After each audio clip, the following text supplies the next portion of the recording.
Hello guys, welcome back to the channel Learn CA with Universe. Okay, now we are going to see about the continuation part. Okay, இதுக்கு நம்ம third part இருக்கு இல்லையா, so அதோட continuation தான் இது. Okay, so let's move on. நம்ம என்ன பார்க்க போகிறோம் அப்படின்னா ரெஸ்ட்ரிக்ஷன்ஸ்.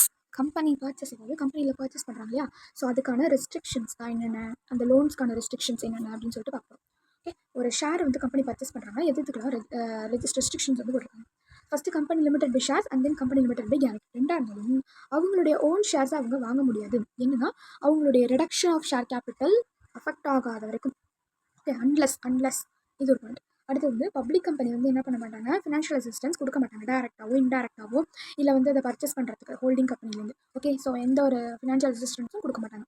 இதில் என்ன ஒரு எக்ஸப்ஷன்ஸ் அப்படின்னா, கம்பெனி ஃபினான்ஷியல் அசிஸ்டன்ஸ் கொடுப்பாங்க எந்த ஒரு கோர்ஸ்னா ஆர்டினரி கோர்ஸ், நார்மலாக போயிட்டு இருக்க பிஸ்னஸ்லையும், இல்லை வந்து எம்ப்ளாயி ஷேர் ஸ்கீம்ஸ் வச்சுருக்காங்க, அந்த மாதிரி எம்ப்ளாயி ஸ்டாக் ஆப்ஷனு ஸ்பெட்டிவிட்டிஸ், அந்த மாதிரி எம்ப்ளாயி ஷேர் ஸ்கீம்ஸ் வந்து வச்சிருக்காங்க அப்படின்னாவும், இல்லை எம்ப்ளாய்க்கு வந்து மணி வந்து கொடுக்குறாங்க, ஸோ அதாவது அவங்களுடைய 6 months சேலரி எக்ஸீட் ஆகாமல் வந்து அவங்களுக்கு மணி கொடுக்குறாங்க அப்படின்னா, இந்த மாதிரி டைமில் எக்ஸ்டர்னல் கம்பெனி வந்து என்ன பண்ணுவாங்க, ஃபினான்ஷியல் அசிஸ்டன்ஸ் வந்து கொடுப்பாங்க.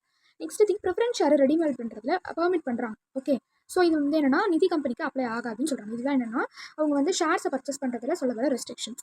So next will move on to the buyback of securities. அதாவது பைபேக் நம்ம படிச்சிருக்கோம் கரெக்டாக.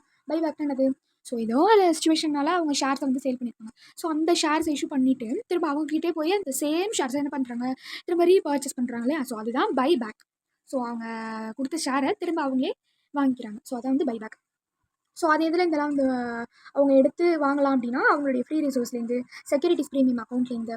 ஓகே, ஸோ இந்த மாதிரி அதர் ஸ்பெஷல் செக்யூரிட்டிஸ் ப்ரீமியம் அக்கௌண்ட்லேருந்து எடுத்து கொடுக்கலாம். ஸோ இதுக்கான கண்டிஷன்ஸ் எல்லாம் என்ன இருக்குது அப்படின்னா, இந்த கண்டிஷன்ஸை நல்லா வந்து பார்த்துக்கோங்க. என்னன்னா, ஃபஸ்ட்டு ஆர்டிகல் ஆஃப் அசோசியேஷனில் ஸ்பெஷல் ரெசல்யூஷன் பாஸ் பண்ணி, ஓகே, ஸ்பெஷல் ரெசல்யூஷன் பாஸ் பண்ணியிருக்கணும். என்னென்னா அந்த பைபேக் இருக்கு இல்லையா, அது அவங்க 10% அந்த போர்ட் ரெசல்யூஷனில் வந்து பாஸ் பண்ணி 10% of the paid up share capital விட கம்மியாக தான் இருக்கணும் இந்த பைபேக். ஓகே, அதுக்கப்புறம் அக்ரிகேட்டாக பார்க்குறப்ப 25% விட கம்மியாக இருக்கணும். ஸோ ரேஷியோ, அதுக்கான டெப்ட் ஈக்விட்டி ரேஷியோ வந்து என்ன பார்க்கணும். Okay, and then fully paid up share capital. So இது ஆல்ரெடி நம்ம அக்கௌண்டிங் ஸ்டாண்டர்டில் நம்ம படிச்சிருக்கோம். பைபேக் ஷேர்ஸில் இது அப்படியே இந்த கான்செப்ட் வந்து அக்கௌண்டிங் ஸ்டாண்டர்டில் கொடுத்துருக்காங்க.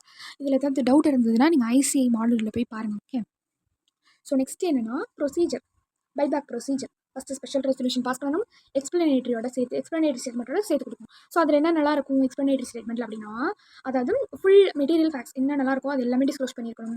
எதுக்காக பைபேக் பண்ணுறாங்க, என்ன நெசசிட்டிக்காக, ஸோ எந்த கிளாஸ் ஆஃப் செக்யூரிட்டிஸு, எவ்வளோ அமௌண்ட் அதில் ஆக்சுவலாக இன்வெஸ்ட் பண்ணியிருந்தாங்க, ஸோ என்ன டைம் லிமிட் பைபேக்கில், என்ன டைம் லிமிட், எவ்வளோ நாள் கழிச்சு திரும்ப அதை பைபேக் பண்ணுறாங்க, இது எல்லாமே என்ன பண்ணியிருக்கணும் அந்த எக்ஸ்ப்ளனேட்டரி ஸ்டேட்மெண்ட்டில் கொடுத்துருக்கோம். ஸோ ஸ்பெஷல் ரெசல்யூஷன் பாஸ் பண்ணி இப்படி தான் அந்த பைபேக்கு வாங்க. ஸோ பைபேக்கு எங்கேருந்து வாங்கலாம் அப்படின்னா, எக்ஸிஸ்டிங் ஷேர் ஹோல்டர் அவங்க ஆல்ரெடி முன்னாடி கொடுத்தவங்க, ஆர்எல்ஸ் ஓப்பன் மார்க்கெட்லேருந்து வாங்கலாம். இல்லையா sweat equity shares, stock option பார்த்தோம் இல்லையா, ஸோ அந்த எம்ப்ளாயிஸ் கிட்டேருந்து வாங்கலாம். ஸோ இந்த மாதிரி பைபேக் வந்து அவங்க திரும்ப வந்து வாங்கிக்கிறது வாங்கலாம். ஓகே, ஸோ இந்த மாதிரி ஷேர்ஸு இந்த மாதிரி லிஸ்டட் கம்பெனி, ஸ்டாக் எக்ஸ்சேஞ்சில் லிஸ்டட் கம்பெனியாக இருந்துச்சுன்னா அதுக்கு நம்ம கம்பெனியில் டிக்ளரேஷன் வந்து வாங்கணும். ஸோ அதுக்கு முன்னாடி நம்ம ரெசல்யூஷன் பாஸ் பண்ணணும். ஸோ அதில் வந்து அதுக்கப்புறம் registration, stock exchange board of India, securities exchange board of India, அவங்க எல்லாருமே என்ன பண்ணியிருக்கணும் அப்படின்னா அதில் வந்து டீல் பண்ணியிருக்கணும். ஸோ அது மட்டும் இல்லாமல் 2 டேரக்டர் வந்து என்ன பண்ணியிருக்கணும், அதில் சைன் பண்ணியிருக்கணும். நெக்ஸ்ட்டு டைம் லிமிட் என்னன்னா, போர்டு ரெசல்யூஷனோ ஸ்பெஷல் ரெசல்யூஷனோ பாஸ் பண்ணி அதுலேருந்து 12 மந்த்துக்குள்ளே என்ன பண்ணியிருக்கணும், பைபேக் பண்ணியிருக்கணும். எக்ஸ்டிங்விஷ்மெண்ட்டுன்னு பார்த்தோன்னா 7 days தான். ஓகே, எக்ஸ்டிங்விஷ்மெண்ட் அப்படின்னா டெர்மினேட் பண்ணுறது, அதாவது கேன்சல் பண்ணிடுறது. ஓகே, ஸோ அதாவது அந்த மாதிரி ஏதாவது முடிவு எடுத்தாங்க அப்படின்னா வித்தின் 7 days தான் அந்த எக்ஸ்டிங்விஷ்மெண்ட் பண்ணலாம். ஸோ இப்போ பைபேக் வந்து பண்ணுறாங்க அப்படின்னா அதுக்கப்புறம் எந்த ஒரு ஷேரும் அவங்க இஷ்யூ பண்ணக்கூடாது. அதாவது next 6 months no further issue. Okay, அதுக்கு என்ன சொல்கிறாங்கன்னா அவங்க கூலிங் மெத்தட் அப்படின்னு சொல்கிறாங்க, கூலிங் பீரியட் அப்படின்னு சொல்கிறாங்க அந்த period. Next thing registration of buyback. So இது ஒன்றும் இல்லை, ஷேர்ஸாக செக்யூரிட்டிஸா, அதுக்கப்புறம் வந்து எவ்வளோ கன்சிடரேஷன், எவ்வளோ அமௌண்ட்டு, ஓகே, எவ்வளோ அமௌண்ட்டு பே பண்ணாங்க, ஸோ டேட் ஆஃப் எவ்வளோ கேன்சல் பண்ணியிருக்காங்க, டேட் ஆஃப் எக்ஸ்டிங்விஷ்மெண்ட் பண்ணால் எவ்வளோ பண்ணியிருக்காங்க, ஸோ மற்ற விஷயம் இது எல்லாமே என்ன பண்ணியிருக்கணும், ரெஜிஸ்டரில் பண்ணியிருக்கணும். ஓகே, ஸோ அது யார் ஆத்தென்டிகேட் பண்ணியிருக்கணும் அப்படின்னா CS or board persons, company secretary or board person. Next வந்து பைபேக்கை வந்து ஆனுவல் ரிட்டன், அதாவது filing of return of buyback, இது என்ன பண்ணணும் அப்படின்னா ரெஜிஸ்டர், அதாவது ரெஜிஸ்ட்ரேட்டிவும் செபிட்டையும் பண்ணியிருக்கணும். அது மட்டும் இல்லாமல் பர்டிகுலர்ஸ் எல்லாம் கொடுத்துருக்கணும், வித்தின் 30 days கொடுத்துருக்கணும். ஸோ அந்த form number, okay, 2 director sign போட்டுருக்கணும். ஸோ நம்ம இவ்வளோ நேரம் என்ன பார்த்தோம் அப்படின்னா, இந்த ஷேர் கேபிட்டல்ஸ் அண்ட் டிபெஞ்சர்ஸ் அப்படின்னு தானே லெசன் டைட்டிலே. ஸோ இவ்வளோ நேரம் நம்ம பார்த்ததே அந்த டைட்டிலில் இருக்க ஷேர் கேபிட்டல் மட்டும்தான். இனிமே பார்க்க போகிறது தான் டிபெஞ்சர்ஸ். ஓகே, ஸோ ரொம்ப வந்து பயப்பட வேணாம். டிபெஞ்சர்ஸ் வந்து ஒன்லி 2 pagesல நான் கன்வெர்ட் பண்ணி எழுதிட்டேன். ஓகே, ஸோ இதை மட்டும் நம்ம பார்த்தா போதும், இது வந்து 10 minutes மேலே எடுக்காது. ஓகே, ஸோ அதை வந்து நான் நெக்ஸ்ட் வீடியோவில் சொல்கிறேன். Okay, until then this is Shweta signing off. Thank you. So next என்னன்னா டிபெஞ்சர்ஸ். ஸோ டிபெஞ்சர்ஸ் அப்படின்னா கடன், அவ்வளோ கடன் அவ்வளோ. டிபெஞ்சர்ஸ் அப்படின்னா கடன். See borrowing of large sum of money, அவங்க தான். ஓகே, ஸோ யார்கிட்டனா டிபெஞ்சர் ஹோல்டர்ஸ்டேருந்து. ஓகேவா? ஓகே. ஸோ இதை தான் என்னன்னு சொல்கிறாங்க, டிபெஞ்சர்ஸ்னு சொல்கிறாங்க. அதில் டிபெஞ்சர் ஸ்டாக்காக இருக்கலாம், பாண்டாக இருக்கலாம், ஏதாவது ஒரு இன்ஸ்ட்ருமெண்ட், அந்த கடனை உணர்த்துகிற அந்த இன்ஸ்ட்ருமெண்ட்டாக இருக்கலாம். ஓகே, ஸோ ஏதாவது ஒரு அசட்டாக கூட இருக்கலாம், அதை வச்சு கூட அந்த கடனை கொடுக்குறதா இருக்கலாம். ஸோ இது எல்லாமே என்னன்னு சொல்கிறாங்க, டிபெஞ்சர்ஸ் அப்படின்னு சொல்கிறாங்க. ஸோ டிபெஞ்சருக்குள்ளே என்னென்னலாம் வராதுன்னா, ஸோ அவங்க சாப்டர் 3, அதாவது சாப்டர் 3 ஆர்பிஐ ஆக்டில் சொல்கிறது வராது. சென்ட்ரல் கவர்மெண்ட் ப்ரிஸ்கிரைப் பண்ணுறது எக்ஸ்க்ளூட் ஆகிடும். ஸோ அதுவும் வராது. ஸோ இதான் அது டிபெஞ்சர்ஸ். ஸோ அதுக்கான ஃபீச்சர்ஸ்லாம் பார்க்கலாம். டிபெஞ்சர்ஸ் அப்படிங்கிறது ஒரு ஸ்மால் யூனிட் தான். ஓகேவா? ஓகே, ஸோ அது வந்து ஒரு சர்டிஃபிகேட், எவ்வளோ மணி வந்து லென் பண்ணிக்காங்க, எவ்வளோ அமௌண்ட் வந்து இன்னும் கொடுக்கணும் அப்படிங்கிறதுக்கான ஒரு சர்டிஃபிகேட். ஸோ அதில் ஒரு காமன் சீல் இருக்கும், எவ்வளோ பீரியாடிக் இன்ட்ரெஸ்ட் எவ்வளோலாம் கொடுக்கணும், எவ்வளோலாம் இன்னும் இருக்குது அப்படிங்கிறது இருக்கும். ஒரு ஃபிக்ஸ்டு ரேட் ஆஃப் இன்ட்ரெஸ்ட் இன்னும் பர்சன்டேஜ் எவ்வளோ அப்படிங்கிறது இருக்கும். ஓகே, ஸோ இவங்களுக்கு வந்து டிபெஞ்சர் ஹோல்டருக்கு ஓட்டிங் ரைட்ஸ் வந்து கிடையாது. இது மூவபிள் ப்ராப்பர்ட்டி தான். செக்யூர்டாகவும் இருக்கலாம், அன்செக்யூர்டாகவும் இருக்கலாம். ஓகே, ஸோ ரெடீம் பண்ணலாம். ஓகே, ரெடீமும் பண்ணலாம். எப்படின்னா ஃபுல்லாகவும் சரி, இன்ஸ்டால்மெண்ட்டாகவும் சரி. நான் கடன் கொடுக்குறேன் அப்படின்னா மொத்த தொகையாகவும் நீங்கள் எனக்கு கொடுக்கலாம், இல்லை பிரிச்சு பிரிச்சு மாதம் மாதம் இன்ஸ்டால்மெண்ட்டாகவும் கொடுக்கலாம். ஸோ அதுதான் இது. ஸோ கன்வர்ஷன் பண்ணிக்கலாம். அதாவது கடனாக இருக்குது அப்படின்னா நீங்கள் ஈக்விட்டி ஷேர்ஸ் வச்சுருக்கீங்க அப்படின்னா, ஸோ உங்களுடைய டிபெஞ்சர்ஸை ஈக்விட்டி ஷேர்ஸை கன்வெர்ட்டாகவும் பண்ணிக்கலாம். ஸோ டிபெஞ்சர் சர்டிஃபிகேட் என்ன பண்ணிடணும், வித்தின் 6 மந்த்க்குள்ளே டெலிவரி பண்ணணும். ஓகே, ஸோ இது இதான் வந்து எனது இதோட ஃபீச்சர்ஸ். நெக்ஸ்ட் என்னென்னா option to convert. Okay, option to convert. அதுக்கப்புறம் ஓட்டிங் ரைட்ஸ் வந்து கிடையாது, அதுதான் திரும்ப சொல்கிறாங்க. அது மட்டும் இல்லாமல் இப்போது செக்யூரிட்டி டிபெஞ்சராக இருக்கிறப்போ அதுக்கு எக்ஸப்ஷன்ஸ். நார்மலாக நம்ம ஷேர் கேபிட்டலுக்கு பார்த்த மாதிரி 30 இயர்ஸ் தான், பட் சாரி 10, அதாவது 10 இயர்ஸ்க்குள்ளே தான். நம்ம ஷேர் கேபிட்டலுக்கு 20 பார்த்தோம், இதுக்கு வந்து 10 இயர்ஸ்க்குள்ளே தான். பட் இன்ஃப்ராஸ்ட்ரக்சருக்கு மட்டும் infrastructure, project infrastructure, finance company infrastructure, debt fixed, NBFC, so இது மாதிரி இருக்கிறது இல்லையா. ஸோ சிஏஜி கவர்மெண்ட் பண்ணது, ஆர்பிஐ வந்து பர்மிட் பண்ணது, இந்த மாதிரியான கம்பெனிக்கு எக்ஸப்ஷன்ஸ் 30 days. ஓகே, அதுக்கப்புறம் இப்படி பிரித்து கொடுக்கலாம் அப்படின்னா டிபெஞ்சர் ட்ரஸ்டி. ஸோ டிபெஞ்சர் ட்ரஸ்டின்னு சொல்லி ஒருத்தவங்களை அப்பாயின்மெண்ட் பண்ணுவாங்க. ஸோ அவங்க தான் வந்து இதை வந்து அப்போர்ஷன்மெண்ட்கான பொறுப்பேற்கணும். ஓகே, அடுத்தது வந்து என்னன்னா, இந்த மாதிரி டிபெஞ்சருக்குலாம் எப்படி வந்து செக்யூரிட்டி சார்ஜ் பண்ணுவாங்க அப்படின்னா, ஃபஸ்ட்டு ஸ்பெசிஃபைடு மூவபிள் ப்ராப்பர்ட்டிக்கும் ஸ்பெசிஃபைடு இம்மூவபிள் ப்ராப்பர்ட்டிக்கும் சார்ஜ் பண்ணிப்பாங்க. Okay, okay. So debenture trustee எப்போவுமே 3 monthsக்குள்ள அதை எக்ஸிக்யூட் பண்ணிடணும். ஓகேவா? ஸோ எதுக்கு, நம்ம டிபெஞ்சர் ஹோல்டருடைய ட்ரஸ்ட், அதாவது அந்த இன்ட்ரெஸ்ட்டை நம்ம ப்ரொடெக்ட் பண்ணுறதுக்காக. Okay, so next TRR account. Okay, TRR account, debenture reserve account, debenture redemption reserve account. Okay, CRR மாதிரி கேபிட்டல் ரிடம்ஷன் ரிசர்வ் அக்கௌண்ட் மாதிரி டிபெஞ்சர் ரிடம்ஷன் ரிசர்வ் அக்கௌண்ட் அப்படின்னு சொல்லி நமக்கு இருக்குது. ஸோ அதை எப்படி கிரியேட் பண்ணலாம், ஸோ அது இதுலேருந்து எடுக்கலாம் அப்படின்னா, ஸோ இது வந்து ப்ராஃபிட்லேருந்தோ இல்லை டிவிடெண்ட் கொடுக்குறதுலேருந்தோ நம்ம எடுக்கலாம். Okay, okay.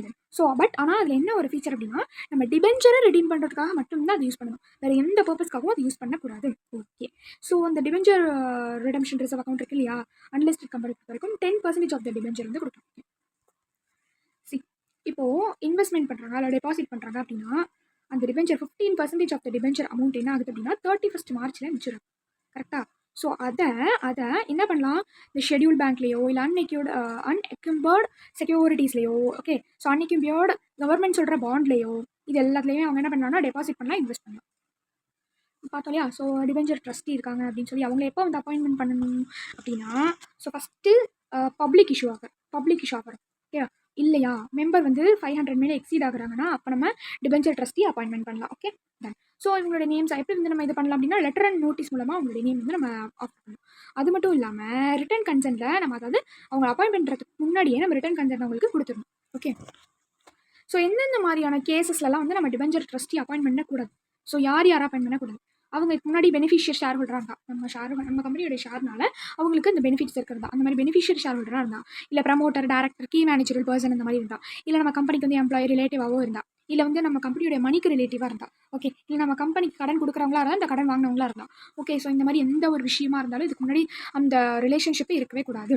ஓகே, ஸோ அந்த பெக்யூனரி ரிலேஷன்ஷிப் அதை கணிக்கிறதுக்காக ஒரு கால்குலேஷன் வந்து இதில் கொடுத்துருக்காங்க. ஓகே, ஸோ இந்த 3 அமௌண்ட்டில் எது lower, first 2% of the gross turnover, அப்புறம் வந்து டோட்டல் இன்கம், அப்புறம் 50 lakh. So 50 lakh or such higher amount, இது ரெண்டில் வந்து நம்ம பார்த்துக்கிட்டு, ஸோ இந்த 3 திங்ஸ்லேருந்து லோவர் எடுத்து நம்ம அந்த அமௌண்ட்டை வந்து நம்ம இங்கே செட் பண்ணி வச்சுக்கலாம் த்ரெஷ்ஹோல்டாக. இப்போ டிபெஞ்சர் ட்ரஸ்டியை நம்ம ரிமூவ் பண்ணணும். ஓகே, இப்போ எப்படி பண்ணலாம் அப்படின்னா, ஸோ அந்த டிபெஞ்சர்ஸ் வந்து, அதாவது அப்ரூவல் கொடுக்கணும். 3/4 ஆஃப் த ஷேர் ஹோல்டர்ஸ் வந்து என்ன பண்ணியிருக்கணும், அப்ரூவல் கொடுத்துருக்கணும். பிகாஸ் அதை வந்து இதுக்கப்புறம் வந்து யாராவது ஃபில் பண்ண போகிறாங்க அப்படின்னா, அவங்க வந்ததுக்கப்புறம் தான் இவங்களை வந்து நம்ம ரிமூவ் பண்ணுற மாதிரி இருக்கும். So filling of vacancy casual அப்படின்னா போர்ட் வந்து ஃபில் பண்ணிப்பாங்க. ரிசைன் கேஷுவல்னா இவங்க கலட்டி விடுறது, ரிசைன் அப்படின்னா அவங்களா கலந்து போகிறது. ஸோ அப்போது இவங்க ரிசைன் பண்ணாங்க அப்படின்னா அந்த மெச்சூரிட்டி டிபெஞ்சர், அதாவது அந்த majority debenture holder return consent கொடுக்கும். Okay, done. Next meeting of debenture holder. Okay, debenture holder இருக்க மீட்டிங் வந்து கன்வென்ட் ஆகிட்டு, அதாவது நான் வரலன்னு சொல்லிட்டாங்க. அப்போ என்ன ஆகும் அப்படின்னா, இந்த இடத்துல வந்து பாருங்க நான் வரல அப்படின்னு சொல்லி என்ன பண்ணணும், டிபெஞ்சர் ஹோல்டர் சொல்லணும். ஓகே, அப்படி இல்லைனா ஸோ அந்த ஒப்பீனியன் வந்து என்ன ஆகிடும், அவங்களோட ஒப்பீனியன் வந்து பிரீச் ஆகிடும், அது விதிமீறல் ஆகிடும். நெக்ஸ்ட் திங், இப்போ டிபெஞ்சர் ட்ரஸ்டி என்ன ஆகிடுறாங்க அப்படின்னா, அவங்களுடைய வன்மத்தை காட்டுறாங்க. அதாவது ஒரு பியூராக இல்லாமல், ஒரு நார்மலாக இல்லாமல், ஒரு பீஸ்ஃபுல்லாக இல்லாமல், அவங்க அந்த டெலிகேண்ட் அந்த கேரை வந்து ஃபெயில் பண்ணி அதை பண்ணாமல் காட்டாமல் இருக்காங்க. ஓகே, ஸோ அப்போது அந்த டிபெஞ்சர் ட்ரஸ்டி அதை ஃபெயில் பண்ணுறாங்க, அதை காட்டாமல் ஃபெயில் பண்ணுறாங்க அப்படிங்கிறப்போ அவங்க என்ன ஆகிடும் அப்படின்னா, அவங்களுடைய ட்ரஸ்ட் டீடு, அவங்களுடைய கான்ட்ராக்ட் இது எல்லாமே வாய்ட் ஆகிடும். Okay okay done. So next, இப்போ டிபெஞ்சர் ட்ரஸ்டி வந்து அவங்க இன்ட்ரெஸ்ட் ஒரு ரிடீமபிள் டிபெஞ்சரோ பண்ணுறாங்க அப்படின்னா, ஸோ அந்த டேர்ம்ஸ் அண்ட் கண்டிஷன்ஸ் வந்து அதுக்கு கீழே இருக்கணும். ஓகே, அந்த டேர்ம்ஸ் அண்ட் கண்டிஷன்ஸ்க்கு ஃபாலோ பண்ணியிருக்கணும். அடுத்தது, டிபெஞ்சர் ட்ரஸ்டி வந்து ஃபைனலாக ஒரு இன்சஃபிஷியண்ட்டான ஒரு நிலமை வரப்போ அசட்ஸை வச்சு கன்க்ளூஷன் பண்ணிக்கணும் அப்படின்னு வரப்போ, அப்போ அவங்க சும்மா இல்லாமல் என்சிஎல்டியில் ஆர்டர், அதாவது என்சிஎல்டியில் அந்த ஆர்டர் வந்து வாங்கியிருக்கணும். Okay done. Next final thing அதாவது இப்போ அவங்க கட்டாமல் ரெடீம் பண்ணாமல் அதை வந்து ஃபெயில் பண்ணிட்டாங்க, டிபெஞ்சர் இன்ட்ரெஸ்ட்டோ டிபெஞ்சர் ஹோல்டர்ட்டையோ என்ன பண்ணுறாங்க, ரெடீம் பண்ணாமல் ஃபெயில் ஆகிட்டாங்க அப்படின்னா, ஸோ ஆர்டர் ட்ரிபியூனல்ட்டு அப்ளை பண்ணுவாங்க, அவங்க ஆர்டர் கொடுப்பாங்க. என்னன்னா அவங்க வந்து திரும்ப ரெடீம் தான் பண்ண சொல்லுவாங்க, அவ்வளோதான். ஓகே, ஸோ இதெல்லாம் வந்து அவ்வளோவா இம்பார்ட்டன்ட் கிடையாது. Next procedure by central government is simple things only. Okay, so first வந்து நார்மலாக செக்யூர் பண்ணுவாங்க debenture holder, debenture trust deed.